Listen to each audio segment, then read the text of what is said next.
Just I had to step out because she's on the phone with Ariel. And that's cool. I just wanted to go ahead and start because clearly I'm on a schedule. So I'm gonna go ahead and open up with her.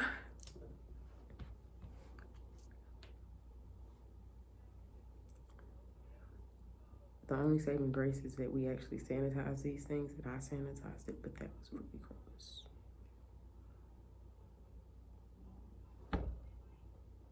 But anyway, dear Lord, I thank you for this day. Thank you for this opportunity to come and record for show again. God, I ask that you touch my heart and my mind. Help me to relax. Help me to have clarity of thought, mind, touch my mouth, so that I can say what I want to say clearly and get across what I'm trying to say without being offensive. Help me. Help me. In Jesus' name, amen. I'm sorry. I'm tired. That's how it really is. I'm actually tired. I just woke up from a nap like an hour or so ago. I'm tired.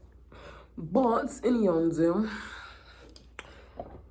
anyway, I am here, and it is me, your OG, JC, but I'm not Jesus Christ, and this is Highways and Hedges podcast. I'm excited to be in here, in the stew. I'm back in the stew with all of my first trial episode. Wow. I ain't even I didn't turn my thing back up. But anyway, again, it is me, your OG, JC, but I'm not Jesus Christ. And this is Highways and Hedges podcast. And I'm back in the stew. Once again, I am tired. I'm actually kind of tired. I'm not all over the place, but I'm tired. So my mind is like struggling in the moment. But again, here for like the 15th time, trying to get this first intro episode done and out the way so I can go ahead and get the ball rolling and the party started. My little sister is outside on the phone with her friend Ariel. She was taking up my studio time, sitting here talking on the phone. So she's going to come back in. And you'll probably hear that if you don't hear her already talking outside the door. But yes, I'm in the stew. And I'm excited to be talking to you. I'm excited to be talking to you. I'm excited to be talking to you. Ew. It is me, your OG. Yes, I already said that. But it's me, your OG, JC. And I'm not Jesus Christ, but I'm coming to do the work of the Lord. Mighty God.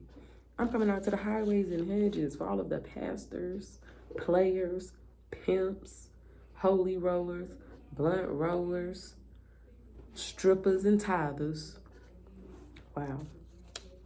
All of them. I'm not kidding. All of them. Everybody. Let us all gather round and hear what thus saith the Lord. Ha. No, but real talk, if you can't tell already, pretty churchy. And I'm not just churchy. I grew up in churches. I grew up Koji. MB. You know. Yeah, I heard it in my ancestral ears. I heard it from all the saints over there at MB. Shout out to my mom. She's a missionary. And so I'm like a PK. I'm currently going to GBHBC. And I don't know if I really want to let y'all know what church I go to, because eventually y'all can try to find me if you want to. But anyway, no, I go to the church I go to, and I love it. And I love the people. I love where I've come from. I love what I do. I love it.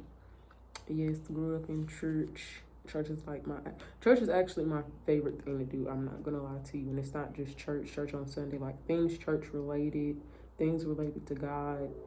And the thing is, okay, I'm gonna finish what I was saying. The thing is, I do love church because I grew up in it. And church for me, as far as growing up, it was my favorite place to be as a kid. And it wasn't service that was my favorite thing. Church was literally my favorite place to be because my friends was there. Like, everybody had friends as kids. And some people had friends in their neighborhood. Some people had friends who they went to school with.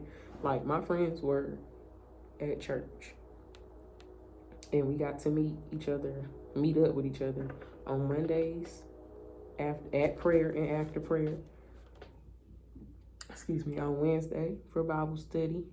And I'm talking about way back when we had to do homework at the church, in the fellowship hall. I'm talking about when they had dinner in the fellowship hall, when they stopped having dinner. Mighty God. When we had to sit in there the whole service and try to be attentive. I remember when me and Ashley actually got called out in church. I got called out because I was playing with the Bible on the seat. Mighty God. But yeah. And then on Saturdays for rehearsal, we was always at the things. I literally grew up in church all the time for step practice and the things. It's not that I was just there. I was there because I was active in church, and so was my mama, because she was on the Pastor's Aid Committee, and so they always had meetings, and she was the intercessory prayer, and so they always had meetings as well. And I always had practice and rehearsals. And we just had stuff to go to. We had services. We had the 8 o'clock service, the 10 o'clock service, and 12 o'clock service, and we were never on time for any service. But like, we were just there doing stuff, literally. I remember when my dad, shout out to the deacons board, and he used to have to go clean the church, like on a late night. And me and my sisters would go with him to clean up, and I'm talking, that's when I was a kid. Like, we would go, like, clean the bathrooms, vacuum out the church. We was there. I was there fake playing instruments. I started playing the drums, got a bass guitar. Like, okay, boom. Step practice, dance practice, choir rehearsal, choir rehearsal, fellowship choir rehearsal, praise and worship rehearsal. What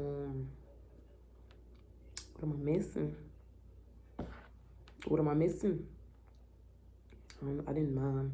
I used to be an usher. Like, there's basically nothing that I did not do at church growing up. Shout, spoke.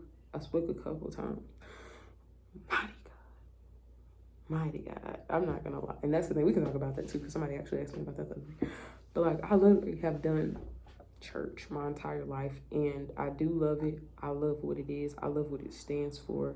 I'm not here for disrespect of the church. I'm gonna say that much. We can talk about everybody's personal experiences, and that's what I'm actually here for, because everybody has their own.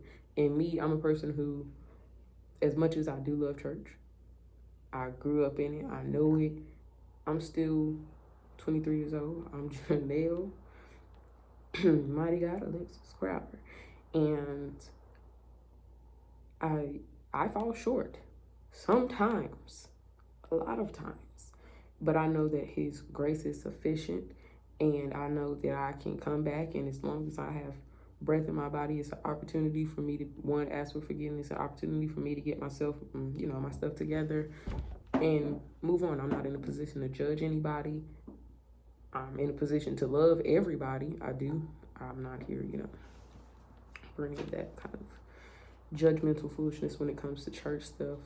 That's not what I'm here to do. I'm not here to preach and condemn, but I'm here to welcome back. I already told them that you was out there talking to Eric.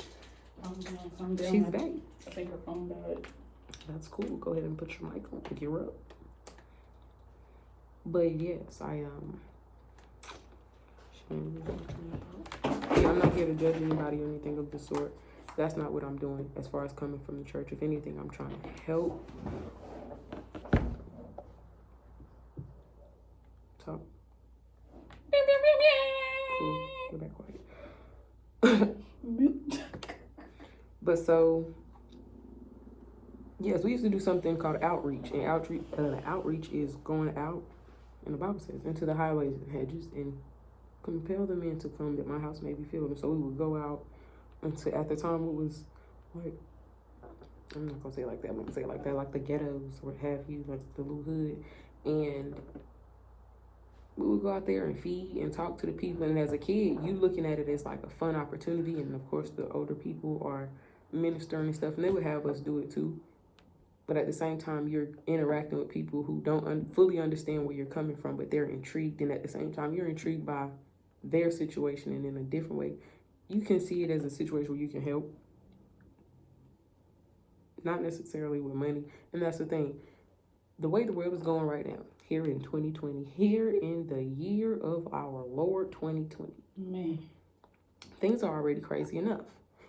We have the government, and the government, and I'm gonna say that because there's a lot of stuff right now. Like, a lot of stuff kind of just falls under the fact that the government is screwed. trifling. It's very screwed up right now, and we have Kanye West trying to be the president. We have Kamala Harris going to be the vice president for Joe Biden. We have like a lot of stuff going on, and aside from that, we have Instagram, which runs a lot of people's lives. We have everything that you could possibly imagine. I don't even have it to sit and list. Everything that we have to deal with in 2020 right now kind of leads people in a place of, this is crazy. Like, if you haven't said it or seen it or heard it by now, everybody's like, yep, I see it. The world is ending. God is real. Revelations is coming to pass. Like, everybody's kind of on the same track. So that means, well, It's literally like, dang, like when you think about like this year, just like conversations, like it's kind of like your conversation kind of always seems like, damn, we're all just kind of like 2020. Like, my nigga, if I don't make it out, I will say that this year, Lord, if you wanted to show us something, you showed your tag. About showing up and showing out. Oh, God, sorry. You showed us something in 2020. I'm just trying to make it out because, I mean, man, 2020 was something like, it's just like literally like, it's kind of like at the start of the year, it was like, okay, you're on that high of like, okay, girl, it's a new year. Who went into 2020 about 2020 clear vision? I'm just here for everybody the whole, had 2020 vision, but it's just like like when the year started, it was like everything was going good. As the year continued, you know, everybody was still like, okay, you're getting used to like trying to do or like execute whatever you wanted to come to pass in the year. But then it was just like all the stuff started happening. 2020 just started beating the mess out of all of us. But then at the same time, because you see God, people were also able to go through all of this and still come out on top. Like, there are some people who still see, like, all you got to do is work hard, or there are people who, like, everybody wasn't messed up because of 2020 so far. Like, some people are seeing, like, a great blessing. Like, even me, myself, I'm seeing this as, like, a year of, like, granted, things haven't been perfect, but for myself personally, this is a year, like, once 2021 hit, you on to something different. Like, this is the literally everything that you've learned up until 2020 and in this year alone. Your next step, if it's not a step forward, you just some bullshit, and it's straight like that because there's nothing left to it. Like, after 2020, if you can't see there's stuff to be done, like, things are necessary. You got to get stuff popping, going, moving, shaking. Like, God is mandatory. Make him put him in the forefront of the stuff you do, and that doesn't mean that you're going to be perfect. But if you can't tell that after this year, sweetheart, just don't even mind talking. Like, don't bother walking in my direction. Perhaps don't walk on the sidewalk that my house is on, because I don't need that kind of foolery around me. Like, it's like that.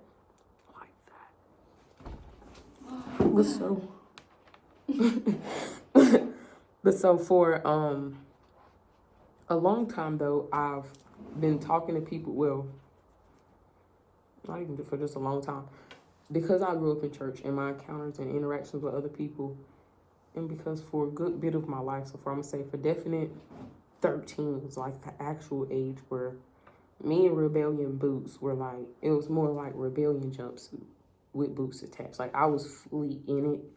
And so I've done a lot, I've been involved in a lot that I can say I have knowledge of church stuff. I have a lot of knowledge about a lot of other things, including but not limited to. Oh God! Well, you don't have no real AV ministry to help you with your stuff. Chill out. I'm gonna get a producer. If y'all know any producers out there who can help me with my show, holler at me. I'll drop all my stuff so y'all can see it. But no, I've been in situations and I've come in contact with a lot of people where you hear more often than not that a lot of people grew up in church, especially people in my generation. If it's not grew up in church, they grandma got church, they grandma pastor, they, in some way, shape, form, or fashion are tied to having some type of knowledge about church and, have kind of lived it.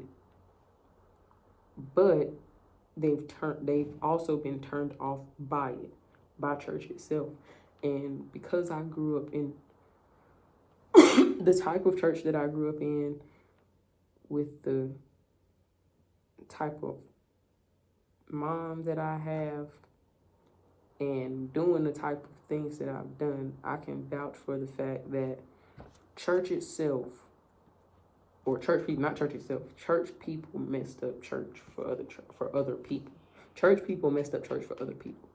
Like other people, outsiders, backsliders, whoever you want to call them, they don't like church because of things, for the 9 times out of 10, that something, mighty God. Is that the Holy Talk about He's in the room. Talk about tongue that. Speak, Lord. Let him speak. Hold on, let him speak, cause you're dumb. It's stuff that happens in church by the people in the church that turns people off. And it's happened to me. I've seen that happen. It's happened to people close to me. I've heard people's stories about it, down to how it was the pastor's fault, to it was, somebody else's fault. My own personal experience. When I was young, this is one thing that actually, I can't say it shaped me in any shape, form, or fashion, but when it comes to church and how I deal with people and what I deem is right, or made me question something, was a lady came to our church, and she was a new lady at the time, and she was, on a part of the youth workers or what have you, almost on her, I don't know, or she was or was on her way to, but she had a saying that she would like to say, which was, I don't fight people my age, I fight people my size. But the thing was, she was as far as height goes, she wasn't a tall, big old lady, so that made sense that she fight kids, and that's ultimately what she was implying. And I was just used to walking around God, I'm not sure whom she thinks she's going to fight in here, but I can tell you who's not going to be having that. And that's something that just when I said and so when I say it's church, it's people, and to me that was something that happened. I was just yeah, nah, if somebody gonna be wrong in here, I can tell you it's gonna be me, because no. And other people have their own stories of something that somebody said to them or something that somebody did. And a lot of stuff, I have, actually, one just came to me. My God. I have another one and it's some things that happen to you at church and it makes you feel a certain type of way. And you'll be I actually think I can do it. It actually involved somebody having me tell my mama that I had sex. And I feel like that was none of her business. And then my mama ended up being extremely upset with me. But of course she was upset with me because I was young. But I was just how did this just go from altar call and prayer to me having to call my mom in the mother's room and tell her I had sex months ago? That is appalling. Exactly. What do you mean? But people have stories about things pastors did, things people did. And ultimately, I think that all of those are stories that we can bring. Let's bring them up so that one, church people can know things that they're doing that is causing people to be turned off, and things that are pushing people away. And then so people who aren't going to church can also feel so it didn't just happen to me. I'm not the only one with this messed up story. If anything, they have the Clark Sisters movie. I didn't watch it. It don't really make any difference, but I guess I will. But the Clark Sisters movie and how they grew up and they were in church, but there was all the different trials and tribulations of just trying to sing, because people in church have the whole, you can't do this, you can't bring this in here and all of that. I lived that in my house. I grew up around that. I know that, and so I understand it. And I can understand how all of that stuff can push somebody away and turn somebody off, down to the extent that I remember a part of things we used to learn in church was about jeans, having jeans on, how your jeans was tight. And if you can't pull your jeans and pinch your jeans, that was the thing. You shouldn't wear that and da-da-da. And that was stuff that in church we were learning. And then at the same time, we were going out and doing outreach, like I just said. And that I saw, personally, I watched the shift happen between, when it comes to how you utilize your time and what you learn. And this happens even in school. We start taking up church time to talk about what we're wearing. And then there are new people coming. And they're coming like the Bible says, and they'll say, because they feel like that's their defense, which it is, which is the Bible said, come as you are. So this is what I got to wear. And so now we got to sit them down about how, okay, you can come as you are, but your cleavage is showing and da-da-da. I watched all of this happen, and I watched how kind of being too churchy and pushy on somebody can turn them off, and those same people, want to come to church and now they don't come to church and da-da-da. I watched this all happen. And I'm here for it because I want all of those people to come on back. Come on back. Because what I think church is, which is my next point, what exactly is church? Because right now, with everything that's going on, everybody's talking about things that need to be reestablished, dismantled, disfunded, refunded. We have a lot of stuff that we want and desire, but a big part of that is people fail to realize that in this very natural world, in this world that we live in, we have a spirit, and our spirit is going to go somewhere, and we are accountable for the things that we do in our body, with our body. And when I say accountable, I believe in the God of the Bible. I'm a Christian, so I believe that Jesus died on the cross for my sins, and that, I believe in everything that being a Christian entails to believe in. And what was I just saying? My mind just went blank. That's crazy. You was talking about, it was like, it went in a loop. And right when you're supposed to get to your point, I don't know. That's crazy that happened to me. That always happens to me, if I must say. I always miss my point while I'm talking. But, I'm a Christian. And that's what it is. I'm a Christian. I believe in Jesus and things of the sort, of course. And like I said, I do think church messed up church for people, but I think people need church more than they think. And it's not just coming to church to do some form and fashion type of thing. It's a matter of coming to a place where, okay, nobody's perfect. The pastor's not perfect. The missionaries aren't perfect. They can't sit and just tell, they don't have a heaven and hell to put you in. They grew up telling us at church, nobody has a heaven and hell to put you in. So when you come to church, you're not coming thinking somebody is supposed to pray for you and pray you into salvation and save you and deliver you. Nobody at church is there for that. Nobody there is perfect. We're all coming for a reason. But people do have roles and, jobs that they actively have to do at church, but nobody here is perfect. And we all come in, if not for something, is to give something. You either come in because you need a blessing, you need deliverance, you need salvation, you need a blessing from the Lord, you need something, or you come in because you have something, and you come in to give thanks. You come in to give some praise. You come in to, warm up some carpets and all that good stuff. Not warm up some carpets. I'm saying, because you gotta cut up a couple carpets sometimes. Give them people a deal. Let them know they gotta come replace the floors. But church is a place that people are supposed to come to hear from God, experience his power, his might, and you leave there and you have something for the week.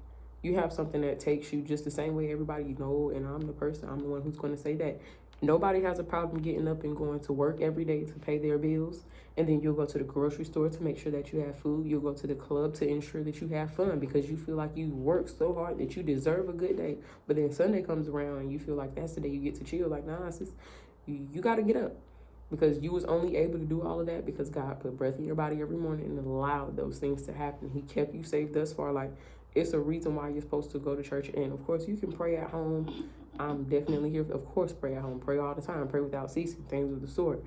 And people who like to say, okay, well, you don't got to go to church. Like, I don't have to go to church. Yeah, you don't have to go to church. But also, and shout out to Oki because he, mentioned this on a post one day that I saw. When it comes to people who talk about not going to church, all that really does is show your level of love for God. I'm not saying you don't love the Lord.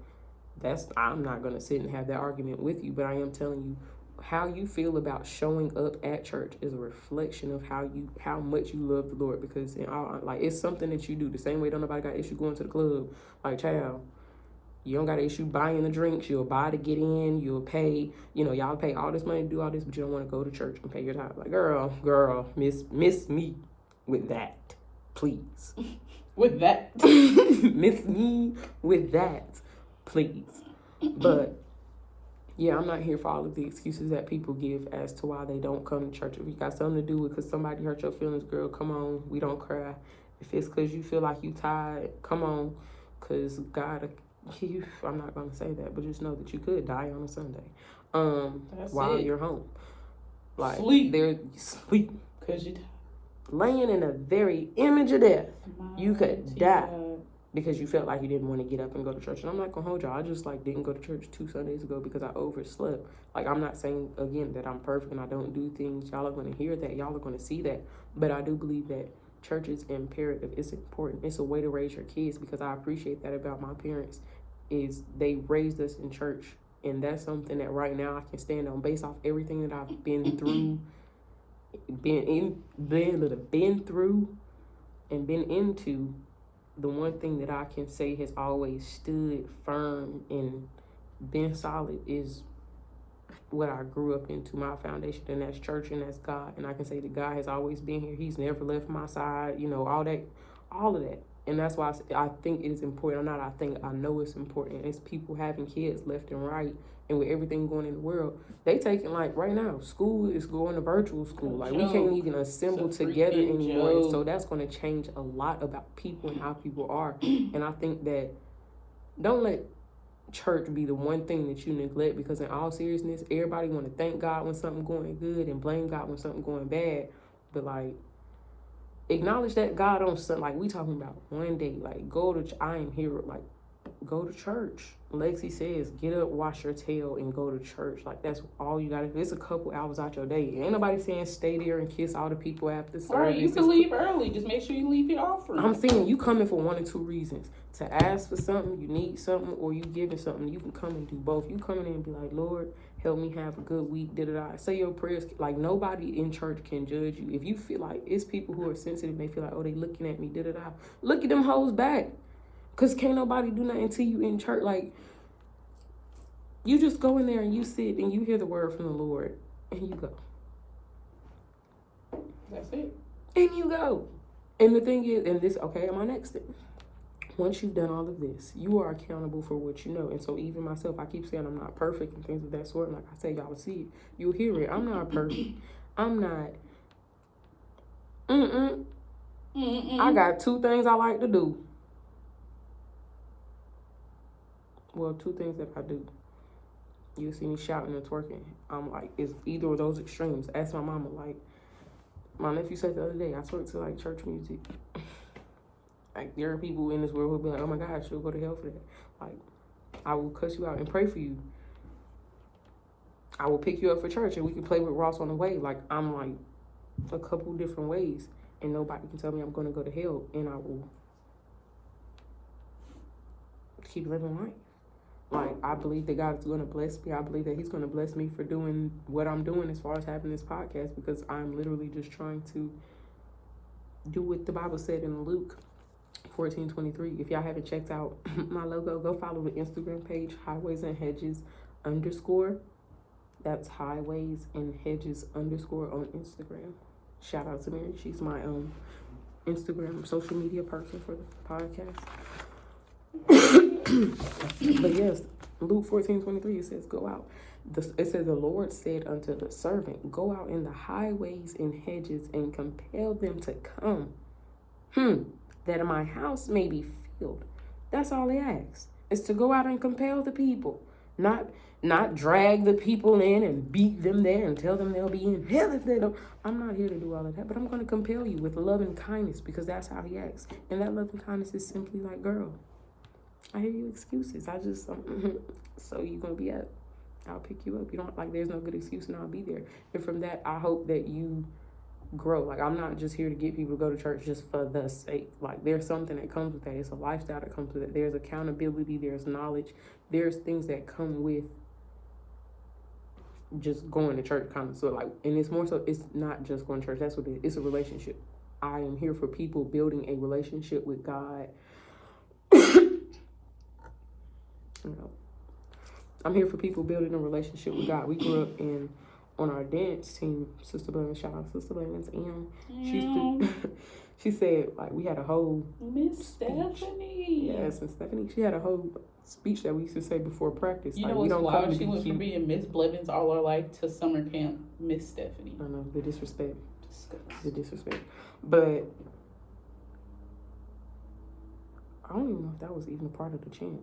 But she used to always say, like, this isn't just an experience. Like, you don't come to church just to have an experience. And as much as I agree, because I understand that she was talking to people who grew up in church again, so it's like she was talking to us as far as, I say us, like the people who's always come to church. You don't come here just for the sake of, you know, that one time God come through and just you cry. Like, that's not why you come. But I also believe that one experience is something that nobody can argue. And so once you come in and you experience on your own the power of God, you experience like that relationship, that closeness, because only you and him know what you pray for and the answers that he'll, you know, get, the prayer that he answers and stuff like that. That stuff is personal, and it's only stuff that you can experience. In church is somewhere where, and I just recently was talking about this a couple months ago, I want to say, when they were closing down churches and stuff, that's going to make a difference, because there's a thing when people talk about not going to church. When people gather together, and this is something that, like, one of my favorite parts about church is when all churches used to come together. When we used to get a bunch of different churches to come together, that was my favorite thing. And that level of togetherness, unity, and when the Bible talks about a sound from heaven and the one that God responds to and stuff, I believe that stuff is real, and that comes from people gathering together with genuine hearts, expecting something, wanting something from God. And that's an experience that you have, and can't nobody argue. Like, nobody can argue with that. And then eventually you'll get into the habit of coming, and then you'll be appreciative, you'll be proud of the church you go to, and, you know, the stuff that you're into. And I want that for people. Honestly, I genuinely want that for people. Love a church. Go to a church, love your church, love God, put God in your kids. Like, I can't press being perfect. God ain't ask us to be perfect. Just try. Pursue the relationship. Not even trying to be perfect. Like, that's where people get messed up too, because people not even trying to be perfect. You gotta try and be perfect, because there is no type of perfection. Like, the only model there is Jesus Christ. And considering that he literally said that even in our salvation we can't achieve no type of not clout, but like credit from God or acknowledgement in our goodness. It's just like, just try and be a good like person. Like, love the Lord. It's still steps in like active faith walking that you have to have as a Christian. But you don't got to be uptight, smacking people in the head with Bibles. But you also don't need to be a person who is Christian who doesn't have that difference. Because a lot of times people just say that they're Christians, but they do everything that the world do. And you can't do that. Yeah, there are people who say, and I like to have that conversation, people who's like, yeah, I'm not religious, I'm just spiritual, and I don't go to church, and like all those different conversations. And a lot of times these same people just stop going to church. Like, they don't implement any type of spiritual practice, any type of like devotional time. People just stop going, and that's the perplexing part for me. Is like, I can get it if you are genuinely caring about your soul and your spirit and things that will ultimately show in your everyday walk, because being a Christian, that's what it is. People who walk around, you know, are uptight and stuff, because it's something that should show in your everyday walk. Being a Christian, you should look and be set apart. You know, that is true. And in the same fashion, yes, you should look different. But if you are not doing something actively and consistently that will show that you care about your soul, which will then reflect how you deal and handle other people, you can miss me with the, oh, I'm just not here for church and religion. Because y'all just stop going because you don't like to go. Y'all not going and like reading the Bible on Sundays. Y'all not having Bible study at the house. So don't tell me that lie. I'm not here for that lie. You can tell somebody else that. You need to come to church on Sunday morning. I'm not even pressing be there for Sunday school, but the people that do go to church, including myself, need to start going. Me right now, I come in on 2 wheels at 11, like, and I'm on praise and worship. I fall short. I said that already, but I show up. That's me. I'm really kind of like that. I've grown. I've gotten a lot better. I'm a person who's like, listen, now I can come, and I can come every day. That's the on time part that's gonna get us caught up. But anyway, I'm sorry, I've had notes. I haven't even really looked at these notes, but I'm hoping that I've got done and through most of what I was saying. And I have, the way I'm looking, look at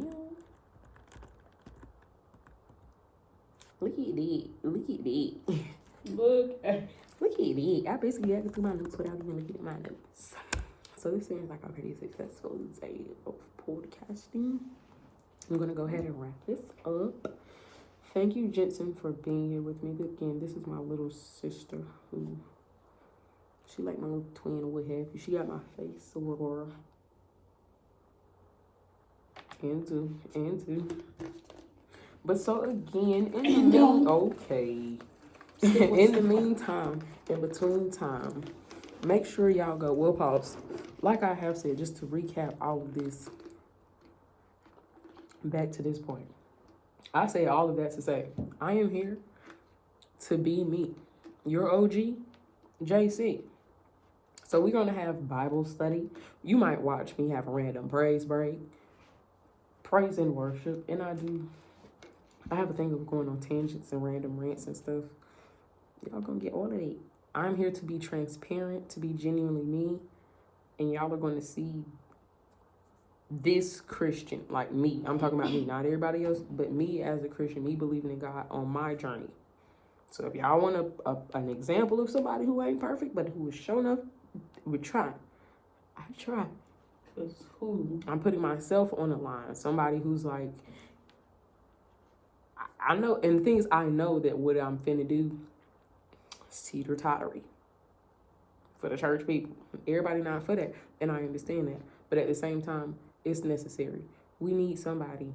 People need somebody. We all need each other. That's the thing. This ain't even about like me or nothing like that. Like we all need each other. And I'm somebody who's not perfect. And so I'm trying to help the other people to come on in. And I actually need all the other people who do feel like they got it going on. Pray for me. Pray my strength. Because I am looking forward to growing in this. What time is it? 10:27. Cool. I'm looking forward to growing. I'm looking forward to, like, one day I'm going to listen back at this and be like, mighty God. Mighty God. I sounded so ratchet Ooh. back at 23. Like, me at 23, I'm going to listen back and be like, wow, I do plan to hear growth in this. This is going to be a platform. For the masses. For the masses. So again, pray my strength. I'm here for the highways and hedges and for all my friends out in the highways and hedges.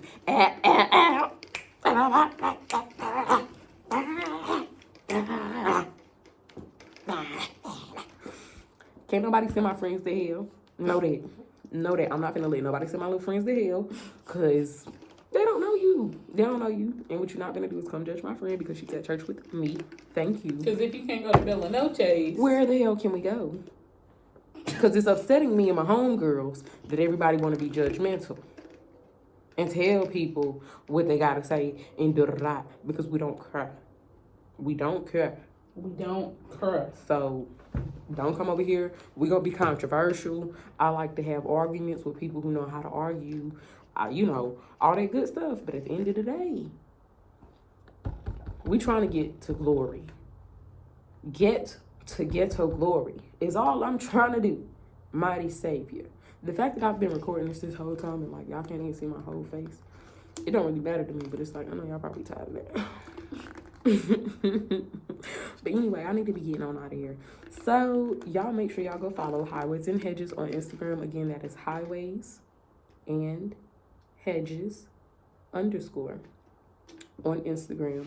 And I'll be having things where you can email me. So the email is highwaysandhedges20@gmail.com. So y'all can go ahead and send in me some like stuff like, hey girl, I listen to your stuff and I'm interested. Cause like I be at the club dancing, but I still be at church.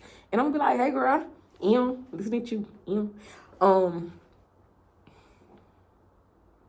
If you had an OnlyFans and you a church member, I just want to know. I'm not going to hold you. I'm not here to put nobody information out. I just want to know.